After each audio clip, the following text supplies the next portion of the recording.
እናንተ ምንድነው? አባታችሁ ዛሬ ደሞዝ ይቀበላል። ኧረ እባክሽ ዛሬ ነው እንዴ የሚቀበል? አዎን። አንቺኛዋ ልክ ሲመጣ ኮቱን ተቀበል፣ አንተ ደግሞ እግሩን እጣ።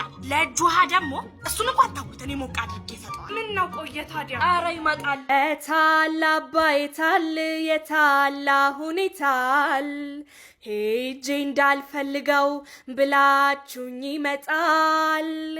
ከተማው ደማቅ ነው ቀኑ ቢጨልምም አባቴ ጠፍቶብኝ ችዬ ቁጭ አልልም። ምናሉት ምናሉት ምናሉት ደሞዙ ቀረ አስገቡለት። መጣ እንዴ? ዛሬ ራት ገንፎ ነው። መጣሁ።